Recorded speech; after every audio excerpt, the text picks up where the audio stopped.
Assalamualaikum warahmatullahi wabarakatuh. Selamat malam Bapak. Perkenalkan saya Maula Rizky Hasani dengan nomor induk mahasiswa 25323197 dari program studi Hubungan Internasional Reguler kelas B, di mana di mata kuliah Hukum Internasional ini di bawah pengampuan Bapak Dik Setiawan, izinkan saya ingin menjelaskan bahwa salah satu subjek hukum internasional beserta contohnya, di mana apakah contoh tersebut telah memenuhi kualifikasi sebagai subjek hukum internasional atau tidak.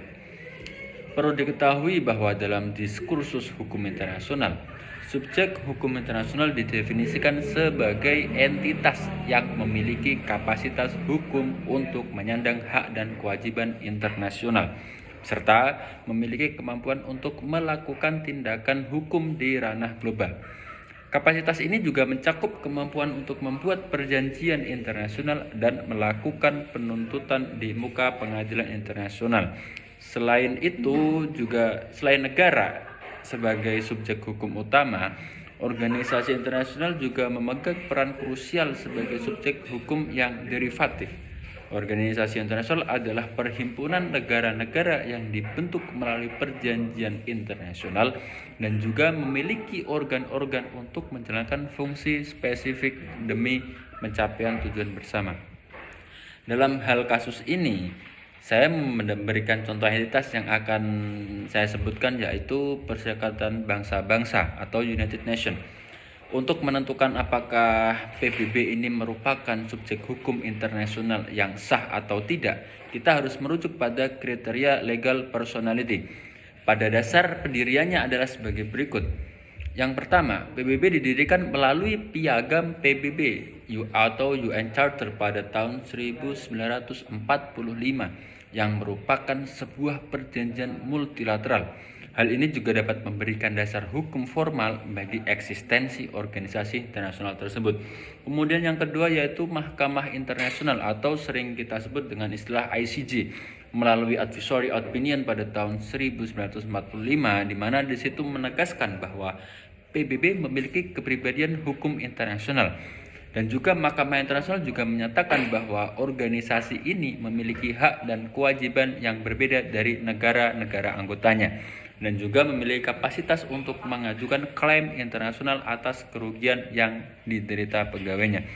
Kemudian yang ketiga yaitu kapasitas melakukan tindakan hukum, di mana di sini terdapat perjanjian, yaitu PBB memiliki wewenang untuk mengadakan perjanjian seperti ketika Headquarter Agreement dengan Amerika Serikat. Kemudian yaitu PBB memiliki tindakan hukum, hak istimewa dan imunitas, di mana setiap negara memiliki kekebalan diplomatik bagi organisasi dan stafnya untuk menjamin independensi fungsional. Kemudian yang terakhir yaitu keanggotaannya yang terdiri dari negara-negara berdaulat yang mengakui otoritas hukum organisasi tersebut. Lantas sampai saat ini apakah PBB memenuhi kualifikasi sebagai subjek hukum internasional? Jawabannya adalah iya. Mengapa dapat dikatakan memenuhi kualifikasi sebagai subjek hukum internasional? Karena alasannya yang pertama yaitu PBB memiliki kapasitas secara hukum internasional. Kedua, PBB juga memiliki hak dan kewajiban untuk diakui secara hukum internasional. Kemudian yang ketiga yaitu PBB dapat bertindak mandiri dari negara-negara anggotanya yang bergabung selama ini. Kemudian yang terakhir yaitu PBB dapat diakui oleh praktik dan putusan internasional. Walaupun kita dapat menyimpulkan bahwa PBB layak untuk diakui sebagai hukum internasional, tetapi ini sifatnya hanyalah terbatas, berbeda dengan negara organisasi internasional yang memiliki kewenangan terbatas sesuai mandat pendiriannya. Dengan demikian, status subjek hukum internasional tidak hanya bergantung pada keberadaan situasi organisasi, tetapi juga sejauh mana organisasi tersebut memiliki legal personality dan kapasitas bertindak dalam sistem. Begitu pula Perserikatan Bangsa-Bangsa atau PBB yang telah memenuhi kualifikasi sebagai subjek hukum internasional.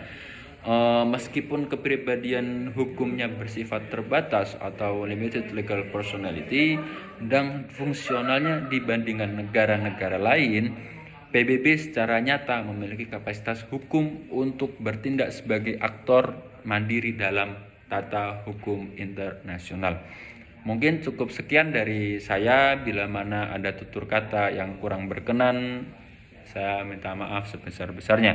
Allahul muwaffiq ila aqwamit thoriq. Wassalamualaikum warahmatullahi wabarakatuh.